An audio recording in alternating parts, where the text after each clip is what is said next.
All right, I'm about halfway through this build. What you will see after this introduction is what I got accomplished yesterday. Today is Saturday. Things have come around in a good way through the local network of some of the tree guys. The owner of these saws that I've done in the last couple of videos with the 064 and now this 036 has been a member of the tree community around here for a long time. Anyway, his house is absolutely ravaged. His property, anyway. He's got silt in his house. Flood damage. It's really bad. He came over yesterday afternoon to pick up his 064, and I was absolutely heartbroken. I talked to him for about an hour and a half. I figured I would do this in the beginning so you guys didn't miss it at the end. I've watched a lot of the North Carolina stuff because it's local to me. This Greenville got hit really hard, but Western North Carolina is only a hop, skip, and a jump from here.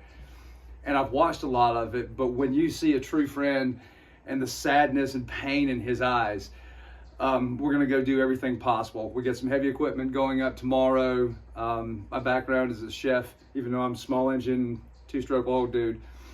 I'm gonna do whatever manual labor I can, throw on some lunch, throw on some dinner, and we're gonna move as much mud, silt, and everything else as we can possibly do tomorrow. So this is all volunteer work as well as this saw work that I did on this 064 and this 036.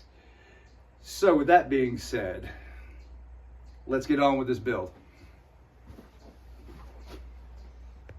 All right, let's crack into this 036 that had flood damage. It's been wash, rinse, repeat several times. So I think I'm safe to go ahead and crack this thing open. That thing right there damn near killed me. Anyway, we'll get into that later in the video. But I'll take you through some of the tear down on this, and I'm just as curious as you are to see what's inside.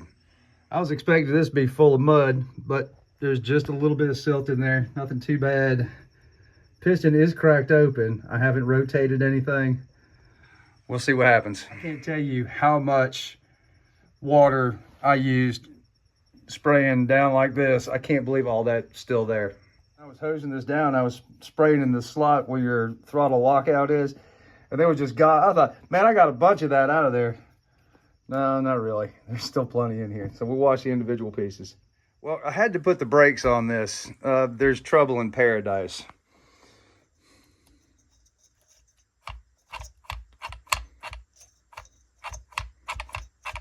That's not good. Piston's still good. Cylinder's good. No damage. So I went over to ye old parts bin and found an MS360. No difference from the late 036s to the MS360. That was more kind of like a rebranding when they went from the O series to the MS series. 95% of it's the same. So I've got a set of clean enough semi-clean cases out here. They're in good shape. So we're gonna do a little switcho swappo. I do have bearings, and I've got the flywheel side seal left over from another project. I do not have the oil seal that goes on the clutch side. I did call across town. Everybody's busy as crap. I'm going to drive over there and see if the one in inventory is on hand. Okay, sorry I didn't give you any footage on the crankcase. I was able to put this back together. Brand new bearings, the seal that I had, and luckily, they had one new clutch side oil seal.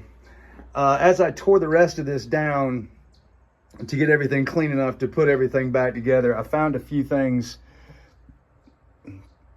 The worm gear, focus, was just completely killed. I mean, you have to remember, this is a, you saw, Chris bought this new in, so you ever want to know when your saw was made, MD is your manufacture date. This was manufactured in January of 08.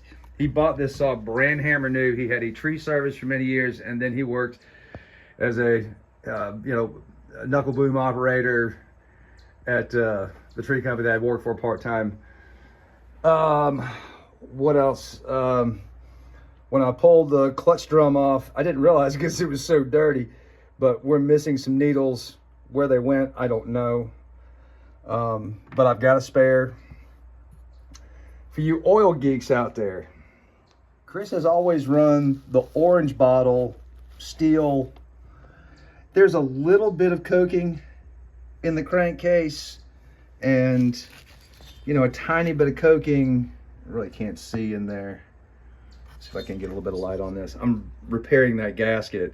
These old paper gaskets are fragile. They read, don't touch. Anyway, hard to tell, bad light, but I think it's the better of the two Stihl oils.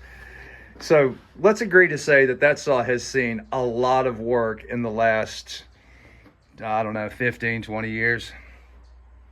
Well, not quite 20 years, 08. What's that?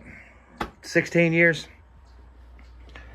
So if you'll look, this is your intake side of the piston. There's still machining rings. So Stihl orange bottle at 40-1, and there's the exhaust side. There's still machining rings from the factory. Isn't that crazy? Modest carbon, you know, but you know, still some coking. It's a mineral oil based, non-additive FB oil. But you know, you want to run good old dinosaur juice, there's your proof. Good gas and 40-1, and you can still see the machining marks. Absolutely incredible.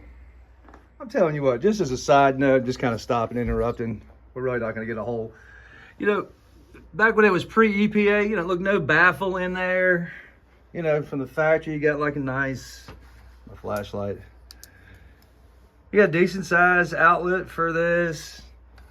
You know, saw is simple, doesn't have a whole lot going on, goes back together nice and easy. Boy, we've gotten complicated over the years.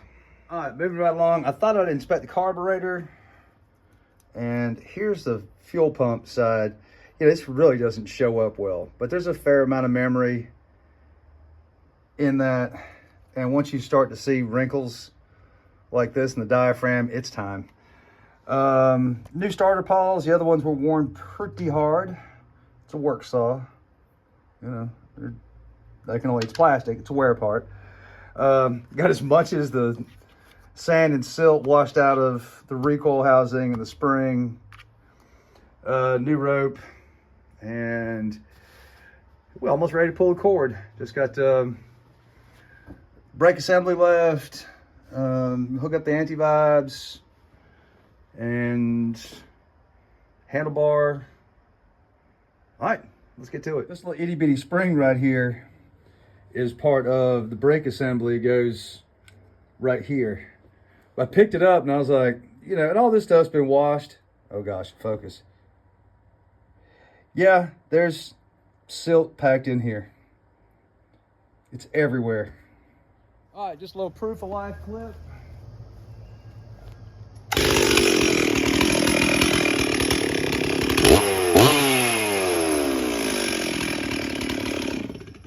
All there are to it. I was just starting to edit this video and I realized in the beginning I said I'll get you up to speed on what happened with the 064.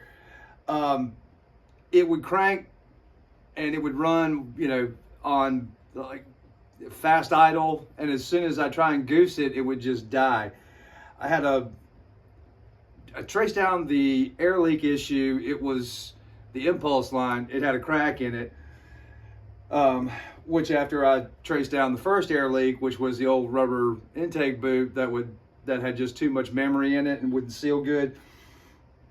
I was fishing around looking for a coil. I tried a 660 coil. The bolt pattern was different on the early 064s, so that wouldn't bolt up. luckily, when I did the original restoration on the 064, Chris brought me 2 saws and said, build me one. And I said, okay. So I had a spare coil. This coil was bad. I had a spare carburetor just in case that was also in that box, but I knew I didn't have a fuel problem because it wouldn't run after just a few seconds. So anyway, some new old stock parts and some used old parts, and was able to put the whole thing back together. There was a fair amount of troubleshooting after I put it back together. I usually don't run into that, but there was a couple of sneaky things that got me. Okay, that's really it. Y'all have a great day. Thank you. Well, it's not pretty, but it's mechanically sound. I'm dripping. The sand's just everywhere. It's never going to go away. I can't, and I don't even have this problem. Chris is going to live with sand for the rest of his life. So, whatever. Thanks for coming along on this one. And so that's 2 rebuilds in 3 days when I needed a few random parts to put stuff back together again. And then looking forward to heading up to helping Chris, trying to make a dent in the disaster that is his home, property, and cabin. All right, see you on the next one. Thank you very much.